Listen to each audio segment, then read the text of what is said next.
Um ouvinte aqui do Rádio Novelo Apresenta, o artista plástico Bruno Romme, escreveu para o nosso e-mail contando que ele tinha 2 amigas que ele achava que rendiam uma história aqui no programa.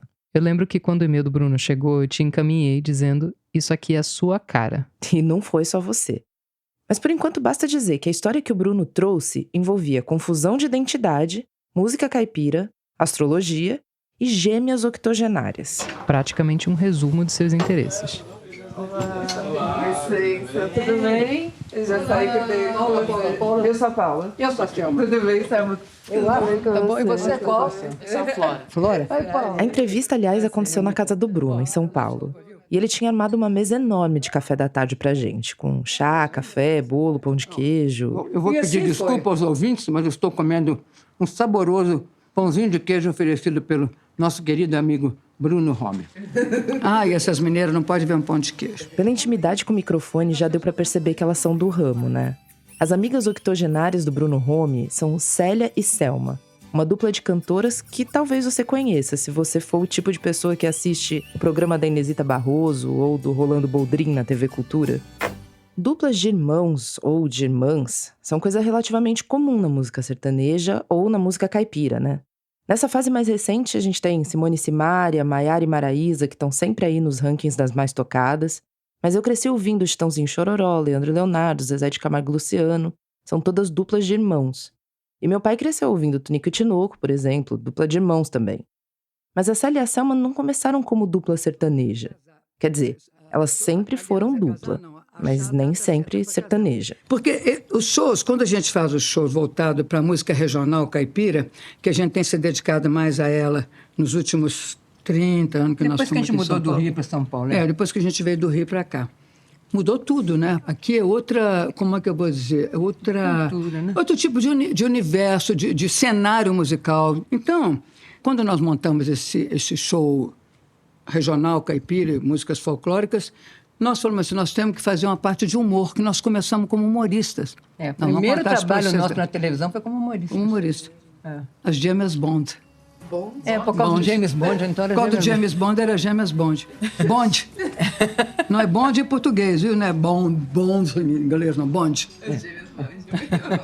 Isso nos anos 60, quando elas saíram da cidade de Ubá, em Minas Gerais, onde elas nasceram, e chegaram no Rio. O Rio de Janeiro ainda respirava os ares de capital federal. Bem, nós começamos no Rio assim, nós fomos bater na porta da TV Tupi. O programa de maior audiência que eu tinha lá era do Moacir Franco, cantor, Moacir Franco Show. Aí o pianista, Cade Moreno, ele virou e falou assim, vocês sabem o tom de alguma música que vocês cantam? Eu falei assim, Garota de Ipanema. Mas nós fizemos uma brincadeira com eles, uma gozação. Foi aí que eu acho que entrou o lado de humor. O Moacir é um baita do humorista, né? Aí nós falamos assim, mas só que nós somos mineiras, nós chegamos no Rio, a Garota de Ipanema nossa é lá de Minas Gerais.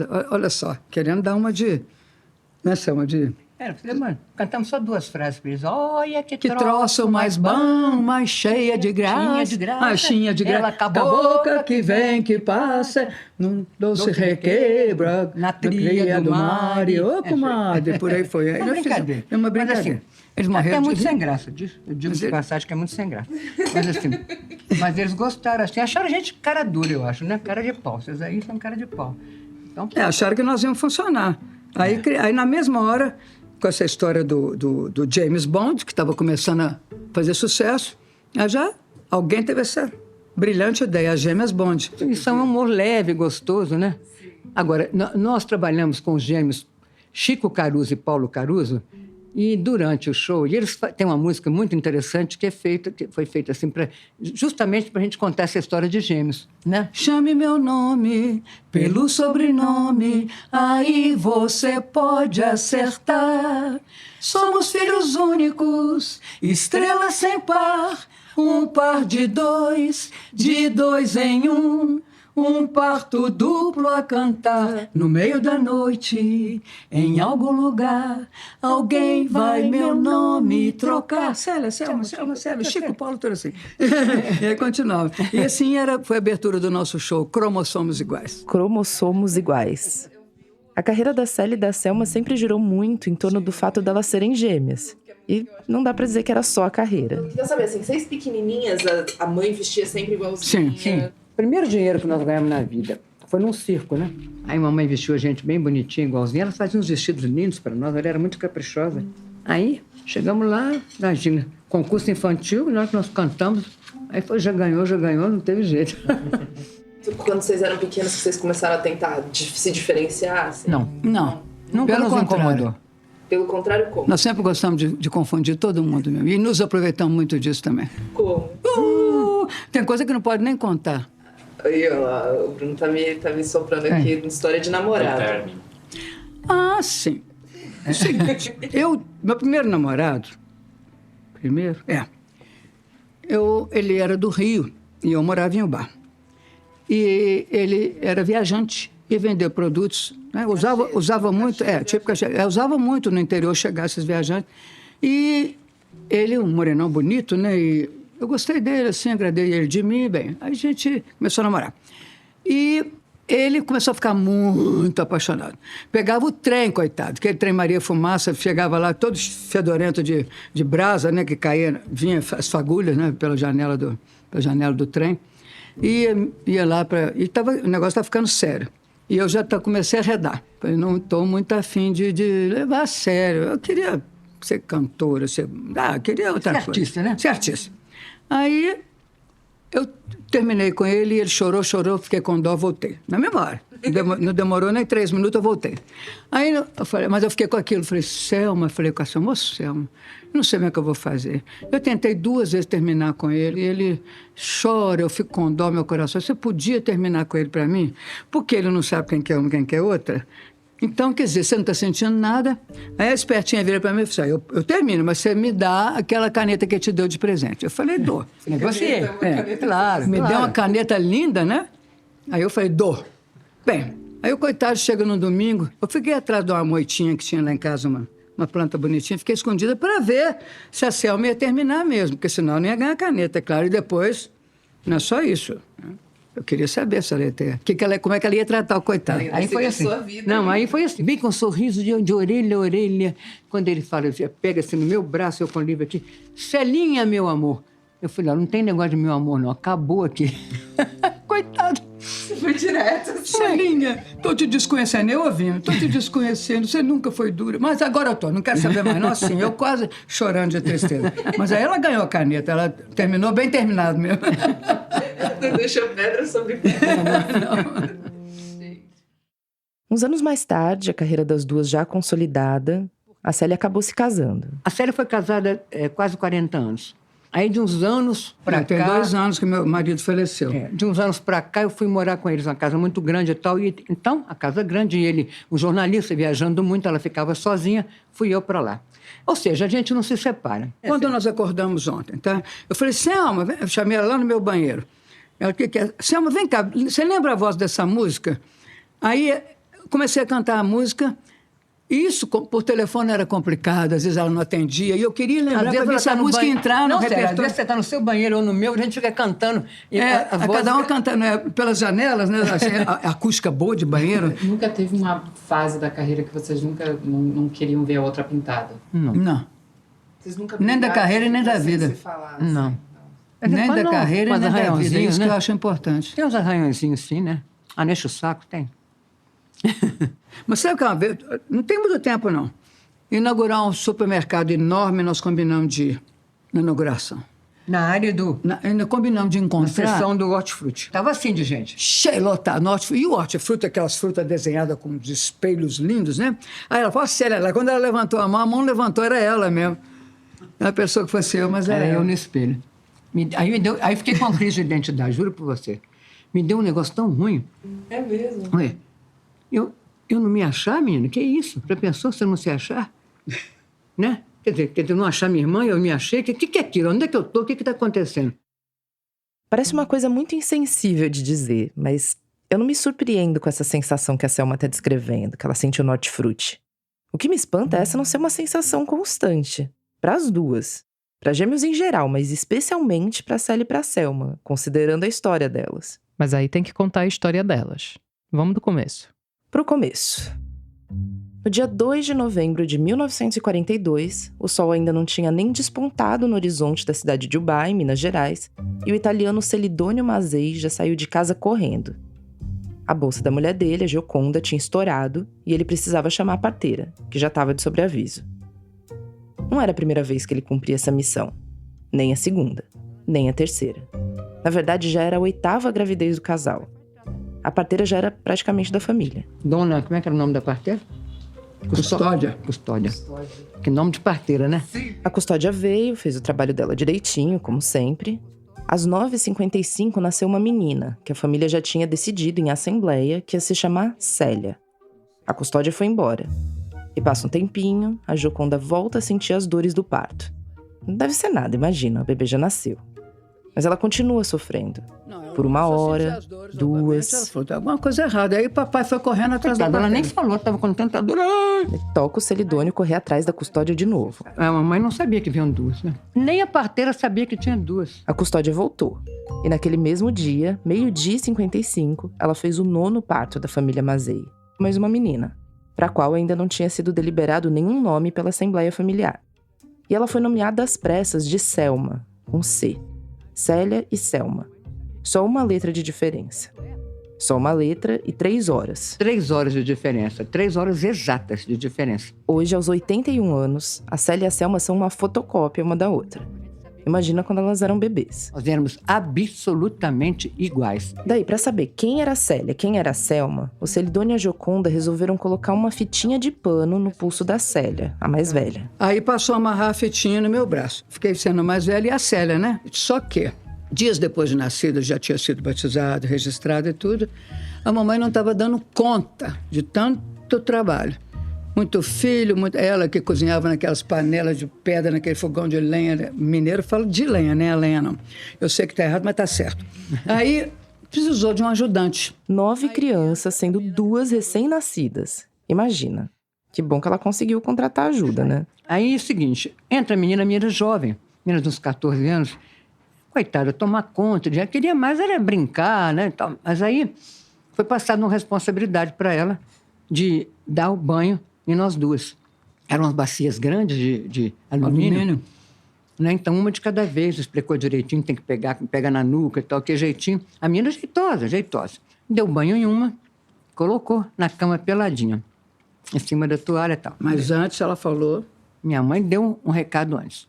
Cuidado que uma delas tem uma fita amarrada no braço pra gente saber quem é quem. Só que a menina devia estar com a cabeça não sei onde, deu banho nas 2, botou as 2 peladinhas na cama. Quando a mãe chega, escuta, não sei o nome da menina. Menina, e a fitinha molhada, encostada ao lado, assim, esticadinha na cama. A mamãe chega e fala assim, do braço de qual que você tirou essa fita? Ah, sei não, dona Gioconda. Molhou, eu tirei. Ou seja, ela não registrou, porque a mamãe havia dito que não era para tirar a fita. Aí ficou aquela coisa, a mamãe não sabia, chamou o papai que nunca soube. Papai não soube, chamou morreu sem saber. Madrinha, padrinho, irmão mais velho. Então a maioria elegeu essa minha irmã gêmea como sendo a Célia. Tivesse nascido primeiro, tá? Aí passou a amarrar a fitinha no meu braço. Agora, se a fitinha, antes desses 16 dias ou 18, será que eu já tinha nascido, que nós tínhamos nascido, se a fitinha antes estava no braço da minha irmã, não se sabe. Essa aqui é a história. Essa aqui é a história que o Bruno Rome contou nesse e-mail. Quer dizer, esse é o começo da história, das 2 gêmeas que talvez tenham sido trocadas nas primeiras semanas de vida. Mas uma coisa importante para dizer de largada é: esse mistério realmente não importa tanto assim para elas. Eu não sei porque que as pessoas têm tanto interesse em saber quem nasceu primeiro. Não fazem, eu quero saber quem vai morrer primeiro. Agora, quem nasceu primeiro. E com um detalhe, pelo amor de Deus, se ela morrer, não me enterrem, não. No lugar dela, porque as pessoas confundem tanto. As pessoas confundem, mas elas também não ajudam. A gente tem... Agora, nós pesamos ultimamente, nós estamos com a diferença. Aí ela fica enfiando mais bolo em mim. 150 gramas só de diferença. Ela tem menos que eu, 150 gramas. Nós queremos continuar iguais. A gente quer embolar a cabeça dos outros. Você não acha que nós estamos certos? Por exemplo, ela é a Selma. Ah, mentira, que vocês tatuaram diferente. Sim, é claro. Nessa hora, elas estenderam os braços e mostraram as tatuagens que cada uma fez. No braço da Célia tá escrito Selma, e no braço da Selma tá escrito Célia. E essa foto que eu tirei tá lá na página desse episódio, no site da Rádio Novelo. Como foi essa ideia de fazer a tatuagem? Olha, quando nós fizemos 80 anos, ano passado. Nós temos um sobrinho tatuador, lá em Ubar, lá em Minas, o Ricardinho. Aí o Ricardinho falou assim, não quero fazer, todo mundo fazendo tatuagem, doido pra ele. Ele é afilhado da minha irmã, da Célia, né? Aí, vai, Madrinha, vamos fazer. Que tatuagem? Porque não tem mais idade para tatuagem. Mas aí eu tive a ideia, né, de tatuar os nomes invertidos. Porque eu falei assim, não é brincadeira, tem gente que nos conhece há tantos anos e até hoje. Você é qual? Então, para esses preguiçosos, vão dar um castigo. Vou botar o nome da minha irmã, vou mostrar, e ele está crente que vai acertar, né? E não vai acertar. Então chega perto de mim, você é quem? Eu estico o braço, está escrito Célia, mas eu sou a Selma. É a vingança, é a vingança. Tchan, tchan, tchan, tchan, tchan. Escorpião é assim, escorpião é vingativo. Bom, você tá vendo que foram elas quem tocaram no assunto de signo, né? Não fui eu. E eu queria abrir um parênteses aqui para dizer que horóscopo é um assunto tabu aqui na Rádio Novelo. Boa parte da nossa equipe aqui tem aversão à astrologia, que nem o Richard Dawkins tem aversão à religião. Olha, como representante dessa ala da equipe, eu posso dizer que eu levo um susto cada vez que pessoas sérias, jornalistas, gente da ciência, pró-vacina, enfim, me vêm com um papo de horóscopo. Mas eu já me acostumei com o fato de que a astrologia é a religião extraoficial do Brasil. Tem horóscopo até na TVzinha do ônibus, gente. Eu não chego a fazer mapa astral para tomar alguma decisão importante, mas eu sou daquele time de não creio em las brujas, pero que las hay, sabe? Eu não levo super a sério, não estudo, nada. Digamos que eu sou fiel não praticante dessa religião. Mas enfim, fato é que a Célia tocou no assunto de horóscopo, e esse é o gancho perfeito pra gente chegar numa outra história que o Bruno Romy já tinha adiantado no e-mail pra gente. Nós fomos para Nova York. O meu marido, na época, ele era jornalista, né, diretor da Gazeta Mercantil, e dessas férias, ele iria férias, mas não férias, ia encontrar com o correspondente da Gazeta lá nos Estados Unidos, que era também astrólogo. E um astrólogo super importante, ele era astrólogo do presidente da República. Quem era ele? Getúlio Bittencourt. E o meu marido é José Antônio Severo. O Severo marca com Getúlio, a gente ia à casa dele, morava em New Jersey. Vamos combinar que Getúlio é um bom nome para astrólogo de presidente, né? E além de ter coberto política para vários veículos importantes, tipo a Folha, a Veja, além da Gazeta Mercantil, né? O Getúlio Bittencourt também foi astrólogo e secretário de comunicação do governo Sarney. Entre os vários livros que ele publicou, tem um chamado A Luz do Céu Profundo, Astrologia e Política no Brasil. Ele morreu em 2009. E no obituário dele, eu li que ele formou um banco de dados com 14 mil mapas astrais. Pois bem. Aí, bem, marcamos com Getúlio Bittencourt na casa dele. E chega lá, conversa vai, conversa vem, e ele faz essa pergunta. Qual das duas que é mais velha? Que é essa pergunta que todo mundo faz, né? Eu falei, ô Getúlio, você conhece a gente há tanto tempo e não sabe? Não, nunca me interessei nisso. E eu tinha até esquecido que o Getúlio era ligado, fazia mapa astral e tal. E bom, fazia bem feito. E um bom. Então, ele falou assim, vocês nunca tiveram curiosidade? Nós contamos essa história de achávamos que nós tínhamos sido trocadas. Ele falou, a astrologia pode explicar isso. Porque é por causa das 3 horas de diferença. 3 horas de diferença, muito, mesmo sendo uma de manhã e outra à tarde, é que dava mais diferença. Por causa dos signos ascendentes, nós nunca entendemos muito de astrologia. Mas nós demos nossos nomes, né? E o horário que nasceu. Aí ele no computador. Olha, que para nós... Aí ele foi lá para um quarto. Para nós aquilo era estranho, computador, tudo era estranho. A gente não tinha isso aqui, não. Era um mago, né? E ele foi lá para dentro, para o escritório dele, ficou lá trancado, daqui a pouco volta tudo escrito em inglês, né? A gente não... Eu me formei no IBEU, mas não sou bambambam em inglês, não. Não, ainda mais esses trem, né, que fala de lua e tal, não sei das coisas. Aí essas linguagens que eu não entendia mesmo. Mas ele veio explicando. Aí ele começa, eu vou começar pelas características minhas, né? Não, foi a sua, da Selma. Aí ele pergunta e falou assim, Selma, você é muito organizada. Eu falei, eu já olhei para ela atravessar. A Selma organizada? Aí, você é capaz de... Como é que ele falou? De saber exatamente onde você guarda as suas coisas. Suas coisas, você tem... As mínimas coisas você sabe. Se for um brinco, uma coisa você sabe onde é que você colocou. E ele começou a explicar mais assim. Eu sou assim, Célia, né? Eu sei até hoje. Hoje mesmo ela falou, Célia, sabe aquele óleozinho de botar no cabelo? Selma, você vai no meu banheiro, na porta do meio, na prateleira de cima, do lado direito. Pode ir de olho fechado. De noite, às vezes, quero pegar uma coisa, eu vou direto onde estão as coisas, no escuro. E ela foi, aí eu fiquei olhando para a Selma, Falei, eu quero ver o dela agora. A primeira característica da Selma, quando ele fala, gente, é a coisa mais o que a Selma mais tem. Basta dizer que ela usa GPS para andar a pé. Eu uso. Ela usa. Eu uso GPS. Ela usa pra andar a GPS pé. para andar a pé. Porque ela não tem. Quando ele fala, você, Célia, para mim, você não tem o menor senso de direção. Eu falo, você está enganado. Eu tenho muito. Agora. Pronto. Aí, Aí nós achamos que, se for acreditar nesse mapa astral do Getúlio, não digo nele, Getúlio, eu digo se for acreditar nos astros, né? Nós estamos trocados. A fitinha que molhou no banho, lembra? Será que quando a fitinha voltou pro braço, ela voltou pro braço da Nenê errada? Segundo os astros, sim. Quer dizer, segundo a leitura que o Getúlio Bittencourt fez dos astros, usando um programa de computador nos anos 80, sim. Ou melhor, segundo o que a Célia e a Selma se lembram da leitura que o Getúlio fez nos anos 80, sim, elas foram trocadas. Assim, olha. O que vai mudar, né? É.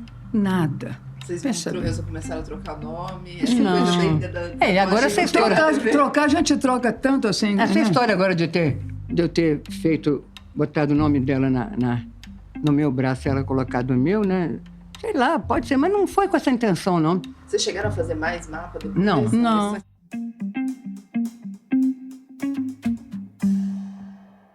Eu não sei se ouvindo essa história você pensa a mesma coisa que eu pensei de cara. Pra mim era óbvio. Vamos fazer um novo mapa astral pra Célia e pra Selma. O meu impulso era abrir o celular na hora e jogar os dados todos no Personari, no Astrology Café ou no CoStar, qualquer um desses. Pior é que, mesmo sendo representante da ala negacionista da astrologia, eu preciso confessar que eu tive o mesmo impulso. Talvez por excesso de convívio com seguidores da seita, ou talvez porque essa história praticamente pede por isso. Né? Mas enfim, antes de recorrer aos recursos astrológicos online, eu lembrei que assim como o Severo, o marido da Célia, eu também tenho uma amiga jornalista e astróloga, e das boas, a Maína Mello, que já escreveu horóscopo no Globo, na Folha e na revista Glamour. Oi, Maína. Então, é o seguinte... Eu queria que a Maína fizesse os mapas astrais da Célia e da Selma sem saber nada sobre elas. Eu não queria te dar muitos detalhes, mas envolve duas irmãs gêmeas que nasceram com muito tempo de diferença, assim, com 3 horas de diferença. Quer dizer, eu queria que ela soubesse só o básico para poder fazer o mapa. Você toparia que eu te passasse as datas, horários, local de nascimento das duas pra gente ter isso de base na hora que a gente for conversar? A Maína topou fazer esse mapa meio às cegas e topou gravar a leitura que ela fez do mapa. Eu não vou entrar muito em detalhes do que significa um mapa astral, só vou falar um pouco do básico para você poder entender um pouco do que a Maína vai falar. Basicamente, o mapa astral é uma foto do céu no momento do seu nascimento, exatamente do ponto da Terra em que você nasceu. Pela astrologia, o posicionamento de todos os astros, os planetas, o Sol, a Lua, no momento daquela foto, influenciam na sua personalidade. Mas para resumir, a gente vai falar aqui só em signo solar, que é o signo que todo mundo conhece, do dia do aniversário, enfim. E em signo ascendente, que é o planeta que está brotando no horizonte no momento do seu nascimento. Deixa eu abrir aqui os mapas juntos para te falar.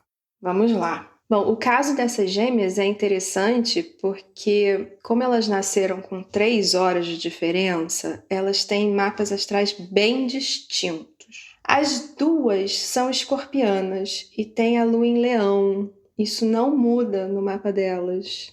Mas o signo ascendente muda a cada 2 horas. O mapa da primeira gêmea tem um horário menos problemático, porque mesmo que ela tenha nascido uns minutinhos antes ou depois, o ascendente é Capricórnio. Porque dentro dessas 2 horas que você falou, que normalmente entre essas 2 horas que muda, ela tá bem na meiuca, é isso?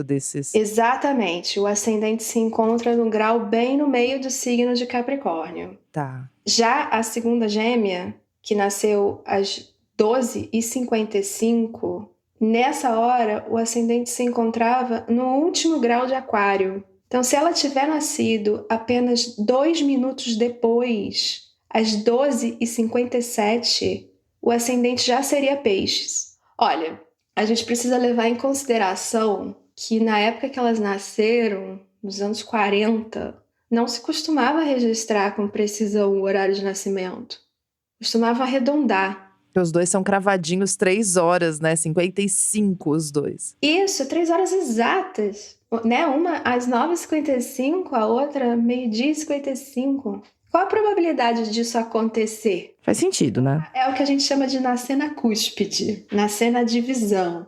Então, provavelmente, o que aconteceu naquela época, como não se registrava o horário exato, foi que ela nasceu mais ou menos 3 horas depois. E aí registraram exatamente 3 horas depois. Mas ela já pode ter nascido realmente no finalzinho de um signo ascendente ou bem no início de outro.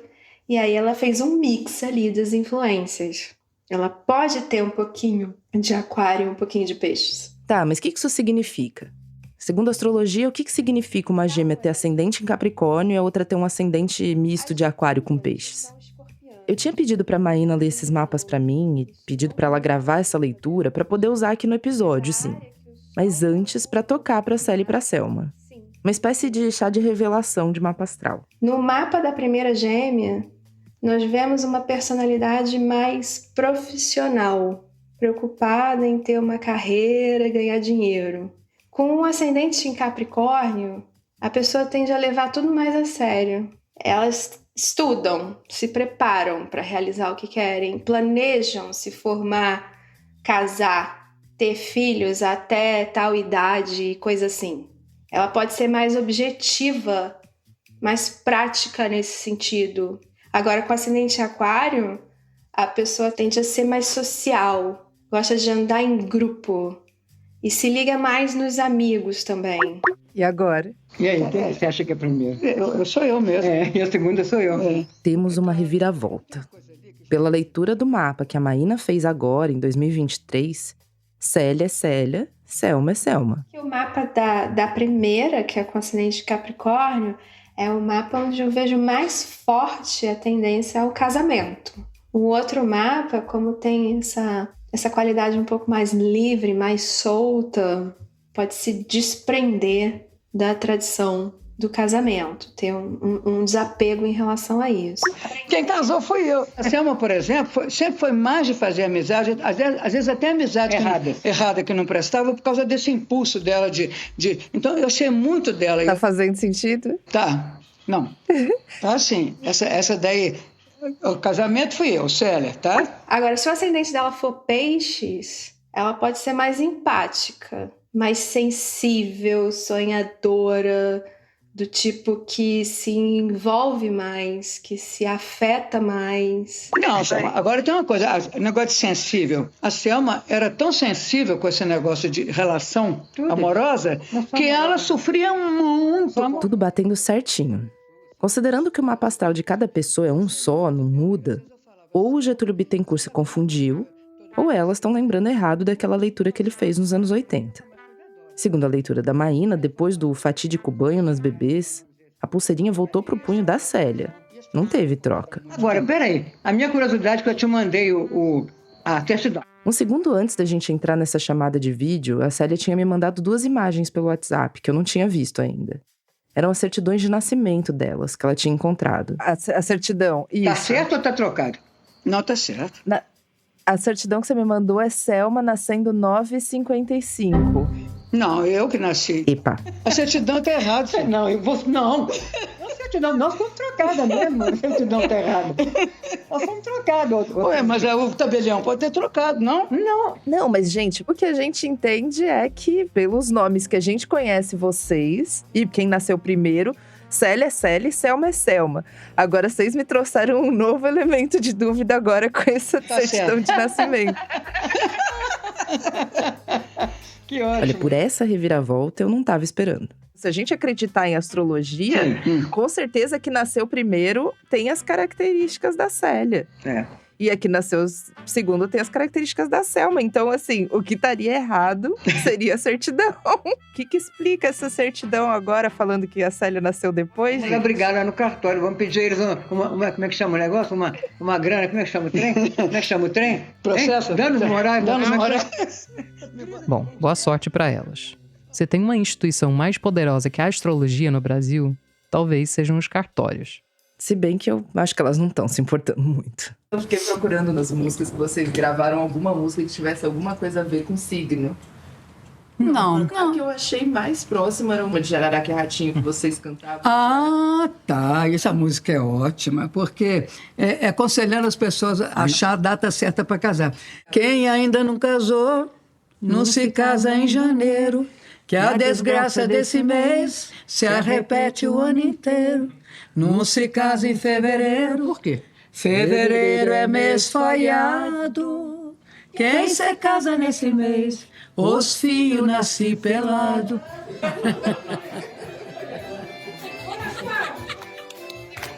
Essa foi a Paula Scarpim, diretora de criação da Novelo, com a Flora Thomson Devô, nossa diretora de pesquisa.